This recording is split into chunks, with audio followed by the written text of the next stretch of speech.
A black nurse treated him like family, even when he never said a word.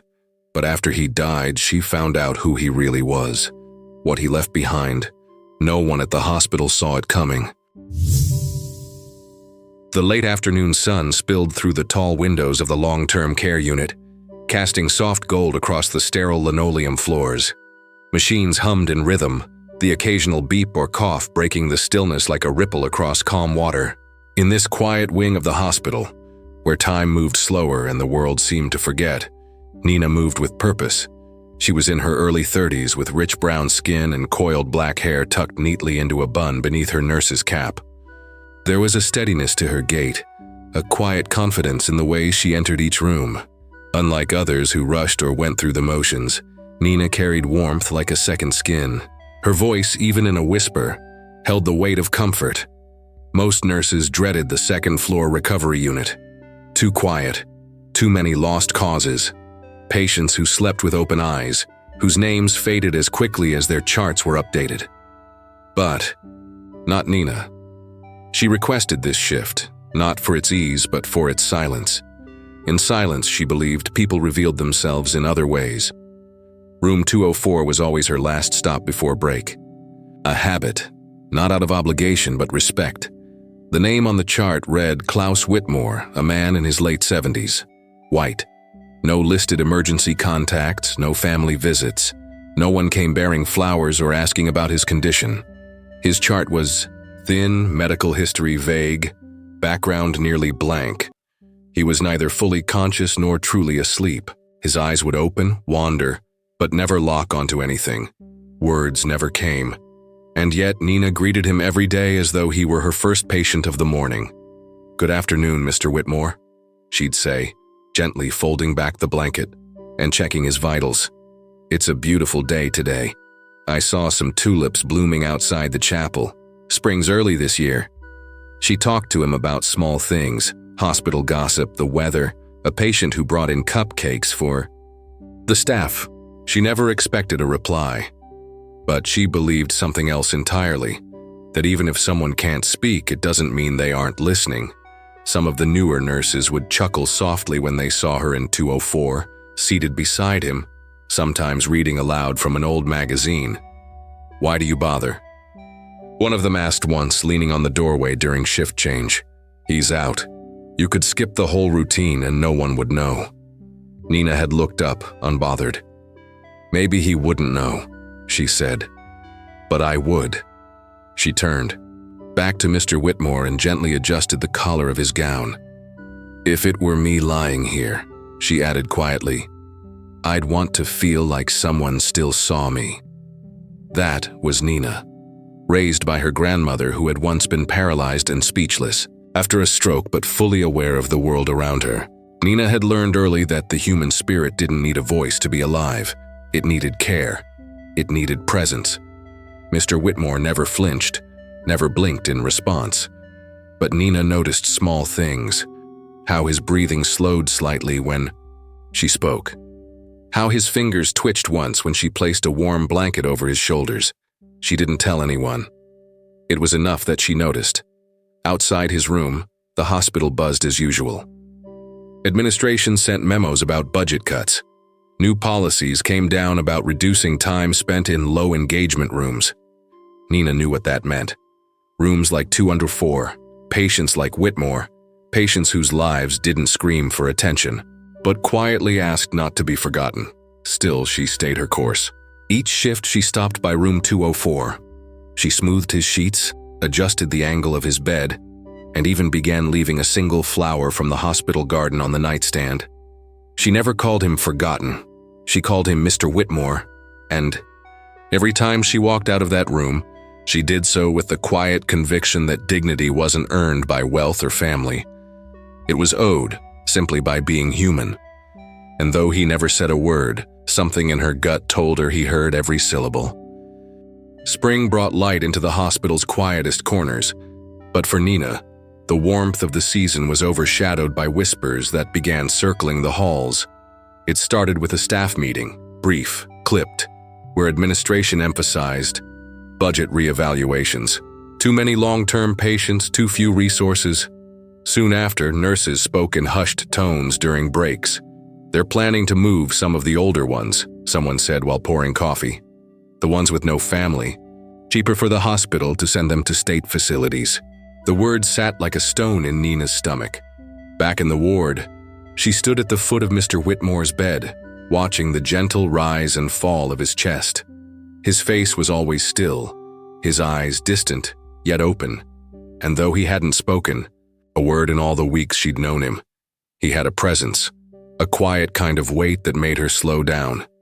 She didn't know why it bothered her so deeply, the idea of him being shipped off somewhere unfamiliar, away from what little routine and dignity he still had, maybe because she saw something in him, a shadow of her grandmother, a man who still existed even if no one seemed to notice anymore. So she asked questions, at the nurse's station, at the admin desk, even stopping by the records department. After her shift, "Do we have any emergency contacts on file for Klaus Whitmore?" The clerk shrugged. "None that we could reach. He was admitted without a next of kin listed." "Has anyone come looking for him?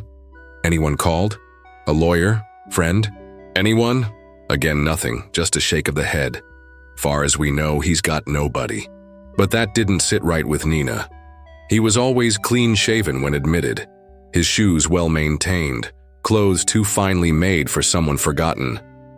The silver watch on his wrist, old, but still ticking, had initials engraved on the back. W. He may not have been speaking, but he had once belonged somewhere. Still, she found nothing. No past visitors. No personal effects besides the few kept in the small cabinet by his bed. A notebook, a folded handkerchief, and the sketch of a house on old yellowing paper. A house by the sea. Every day, after checking vitals and logging charts, Nina found herself lingering in room 204. She brought him things she wasn't required to. Yesterday's newspaper, trimmed garden clippings, even a playlist of classical piano on a portable speaker she kept hidden in her pocket. Some nurses rolled their eyes. Others just smiled and said nothing. Nina didn't care, it wasn't for them. She still spoke to him every shift, told him what was happening in the world, asked questions even if she knew no reply would come. "You know Mr. Whitmore," she whispered one afternoon as she gently adjusted his pillow. "If they do move you, I hope they at least send you somewhere with windows like these. You deserve sunlight." His eyes didn't blink, but the muscles in his jaw twitched, barely noticeable. Still, Nina noticed. What she didn't see was what happened after she left. Each night, after rounds were done and lights dimmed in the hall, Klaus Whitmore, who had remained silent for so long, would lift his hand ever so slowly. It took effort. Tremendous, almost painful effort. But he reached for the small leather notebook kept tucked beneath the edge of his blanket. Inside were scrawled pages in shaky handwriting. Not ramblings, not nonsense, but thoughts, notes, observations. He had been listening to everything. He wrote about Nina, about how she adjusted the blinds just right so the sunset didn't blind him, how she smoothed his sheets instead of yanking them, how she paused every single time before leaving the room, as if waiting for permission to go. He wrote of the way her voice softened when she read aloud, and how her presence, though gentle, filled the room more than any machine ever could. And then, one night, he signed something, a letter, a declaration, written with uneven strokes but legal and binding nonetheless. He had arranged for 2 quiet witnesses, a janitor and a cafeteria worker he had tipped handsomely with a nod and gesture weeks earlier. The hospital's notary had come, unaware of the full weight of what she was stamping. It all happened quietly, without fuss. Klaus Whitmore didn't need many words to make a statement, and Nina, she had no idea that the man she treated with quiet kindness wasn't just listening, but preparing to give back in a way no one could imagine. The air felt unusually still that afternoon.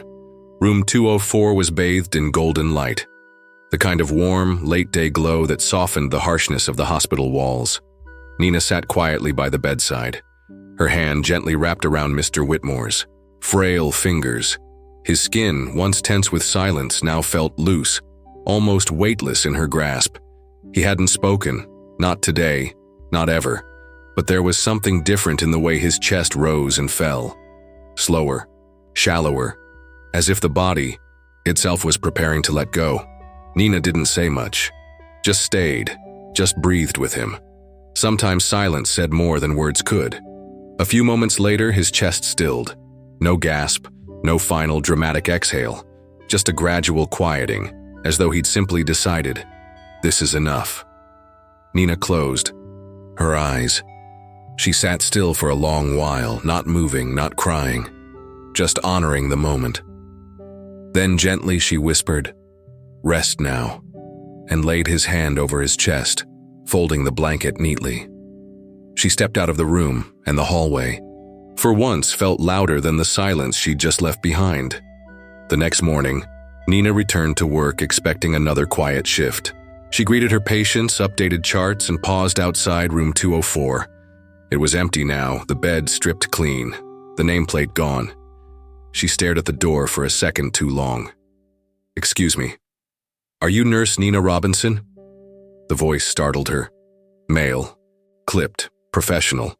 She turned to see a sharply dressed man in his mid-50s holding a briefcase, an envelope tucked under one arm. "Yes," she replied slowly. "My name is Philip Langston. I'm an attorney representing the estate of Klaus Whitmore. May I speak with you privately?"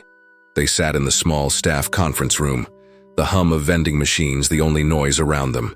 Mr. Langston opened his briefcase with practiced ease and pulled out a thick manila folder. "Mr. Whitmore passed away yesterday, yes?" he asked gently. Nina nodded, still not sure what this was about. "He left a revised will," the lawyer continued. "Signed here in this hospital just 3 weeks ago. 2 staff members witnessed it. The document has been notarized and filed. Accordingly," Nina blinked. "Revised, I will."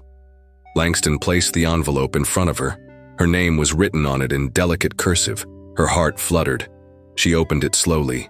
Inside was a single sheet of ivory paper, aged, elegant. The handwriting shaky but unmistakably deliberate. "To the nurse who never saw me as a burden, who spoke to me as if I mattered, even when I could not speak back, who touched my hands with warmth and never once rushed out the door. All that I have now is yours. K.W." Her fingers trembled as she lowered the letter. "I don't understand." Langston gave her a small, knowing smile. "Mr. Whitmore wasn't just a patient, Ms. Robinson. He was a man of great wealth, a real estate investor, among other things. Retired early, disappeared from the public eye years ago. Very few knew where he ended up." Nina's lips parted, but she couldn't find words. He had no children, no spouse, no known relatives he trusted. But he had eyes, and ears, and heart, enough to recognize what mattered most in his final days. She shook her head slowly, tears stinging at the edge of her eyes. I didn't do anything special." "That's precisely why he chose you." Langston slid the folder toward her. Inside were legal documents detailing Whitmore's estate. 2 homes, several investment properties, sizable liquid assets, all now under her name. He made arrangements quietly. He planned for this. The staff who witnessed the signing confirmed that he insisted. You were to be the sole beneficiary. Nina stared down at the documents, unable to process what she was seeing. Her name, printed in bold, repeated across forms and declarations. She could hear her grandmother's voice in the back of her mind, soft and steady. "Do good, even if no one sees. One day the world might surprise you." The world had just knocked the breath from her chest. Later that night, alone in her apartment, Nina sat at her kitchen table holding the letter again. She traced each line with her finger, remembering the way his eyes had looked, so still, so unreachable. And yet, he had heard her. Every word, every moment. He had been listening. She glanced around her small 1-bedroom flat. The walls seemed to lean in now, holding her in a kind of silent reverence. He hadn't spoken in life, but through that letter he had said everything. The news traveled through the hospital halls like a slow-moving spark, quiet at first, then impossible to contain. By the end of the week, nearly everyone on staff had heard. Mr. Klaus Whitmore, the quiet, near-silent man in room 204, had left behind an estate worth several $1 million. Real estate, bank accounts, investment portfolios, assets scattered across the city, each one carrying his name and legacy. And all of it, every bit, had been legally and deliberately left to Nina Robinson, a nurse who had never once asked for anything in return. At first, no one believed it. "Are you sure it wasn't a mistake?" a physician muttered in disbelief during a coffee break. "I thought he was just a retired factory worker," a janitor whispered. "He never even had a visitor." But the facts were impossible to deny. The documents had been signed, witnessed, and notarized inside the hospital walls.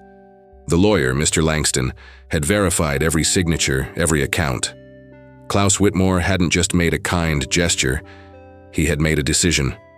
Clear, intentional, and deeply personal. What the staff hadn't known, what no one had, is that Klaus had once been a powerful man in the world of property investment. Decades ago, he had built entire neighborhoods from the ground up. His name had once graced real estate journals and financial magazines. But then, slowly, he vanished. According to Langston, Klaus had become bitter with time. A family that once adored him had grown greedy, transactional. They visited less, called only when they needed something. Eventually, he stopped returning messages. By the time he fell ill, he had already written them off. Not legally, but emotionally. And perhaps that was why he chose to live his final days as a ghost in a hospital bed. But Nina saw him. Not the name, not the money, just the man. The man who could no longer speak, who had nothing left to offer but his breath and his presence. And still, she showed up with kindness every day. She never imagined he would remember, let alone reward her. When Nina received the final breakdown of the estate, she sat motionless in her living room, surrounded by paperwork that didn't feel real. A 5-bedroom colonial-style home near the coast. A luxury sedan still parked in storage. Stocks in 4 major companies. Retirement funds untouched. A savings account with her name already added as beneficiary. It was overwhelming. Unreal. She stared at the numbers, the property titles, the keys sitting neatly inside a velvet box. She could have quit that very moment. Bought herself a house in the hills. Traveled. Started fresh somewhere new, no more late shifts, no more bending over beds or wiping down rails. She had every reason to walk away. But the next morning, Nina was back at the hospital. On time. Hair pinned, shoes polished. "Didn't expect to see you here," said her supervisor, eyes wide as Nina passed the nurse's station. Nina just smiled. Some things don't change just because the numbers do. She still made her rounds, still tucked in blankets, offered soft words, warmed hands with a single touch. But those who watched her closely could tell. Something in her had shifted. Not in pride, not in distance, but in quiet power. She didn't need this job anymore. And yet she showed up because she wanted to. Because she believed in what it meant. For Nina, kindness had never been a transaction. It wasn't about what came back. But knowing that someone like Mr. Whitmore had seen her, chosen her, and trusted her in the final chapter of his life, that meant more than any dollar amount ever could. Some of her co-workers grew more respectful, others more curious. A few asked outright, "Are you really going to keep working here?" She always answered the same, "I didn't start nursing for the paycheck, and I'm not walking away just because it got easier." One night she visited the home Whitmore had left her. The place was quiet, filled with the scent of old wood and ocean breeze. In the study on a shelf she found a small leather journal. His handwriting inside was shaky but clear. "Kindness is the only currency worth spending at the end. She gave me everything I had forgotten I needed." Nina closed the book, pressing it to her chest. Mr. Whitmore had died with no words spoken aloud, but he had said enough. Months passed, but the name Klaus Whitmore never truly left the hospital halls. Though room 204 was now occupied by a different patient, staff still glanced at it with a trace of reverence. It had become a quiet symbol, not of wealth, but of something rarer. Recognition earned without asking, without expectation. Nina returned to work each day with the same gentle smile and quiet footsteps. She moved with intention, not because she had to, but because she chose to. Those who watched her from the corners of nurses' stations or bustling hallways could feel it. Her presence now carried weight. She didn't drive the luxury sedan Whitmore had left her. She didn't wear designer clothes or move to a high-rise apartment. Instead, she quietly met with lawyers and community organizers, sitting in plain rooms and taking notes by hand. A few months after the estate had been settled, Nina made an announcement, not in a press conference, but over a cup of coffee with the hospital director. "I'd like to donate part of Mr. Whitmore's gift," she said, "but I want it to be more than just a plaque or a wing. I want it to mean something," and it did. The Whitmore Compassionate Care Foundation was established that summer.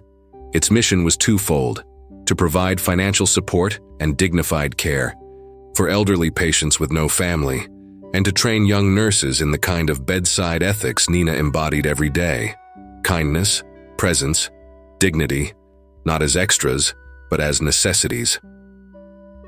Word spread. Donations followed, not because people were impressed with the amount, but because they believed in the heart behind it. Nina never tried to take credit. She was rarely seen at the front of meetings or in photos for press releases. When asked by a curious intern one day why she'd done all this when she could have simply lived a quiet, wealthy life, she smiled softly and said, "He never spoke. But he listened, and in the end he trusted me with everything.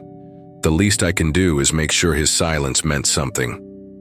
The hospital changed in subtle ways. Room 204 was renamed the Whitmore Recovery Suite, not because of the money left behind, but because of what it represented: a man forgotten by many, remembered by one, and the profound truth that being seen, truly seen, can transform a life. On the wall outside the suite hung a simple brass plaque. It didn't list Whitmore's net worth. It didn't mention the donation total. Just one sentence: "For the ones who never ask, but always give." One autumn morning, Nina stood alone in that hallway, holding a fresh bouquet of garden flowers, the kind she used to bring to his nightstand. She placed them in the vase beside the plaque, took a breath, and closed her eyes. She could still see him lying there, silent, still, unnoticed by most, but not by her. Somewhere deep inside, she liked to believe that even now, wherever he was, he knew she kept her promise, that she hadn't let his story end with silence. Later that day, a group of newly graduated nurses passed by her in the corridor. One of them stopped, eyes wide, almost shy. "You're her, right?" the young woman asked. "The one Mr. Whitmore trusted?" Nina gave a soft laugh. "I suppose. Why do you still come here? You don't have to anymore, do you?" Nina looked around, the hallway, the rooms, the people moving like clockwork. Then she turned back with warmth in her voice. "No, I don't have to, but I get to. That's the difference. Sometimes the greatest legacies aren't built on speeches or grand gestures. They're built in silence, in unseen moments, in hands, held when no one else is watching." Nina never needed a spotlight, but thanks to one silent man who listened closely, her light would never go unseen again.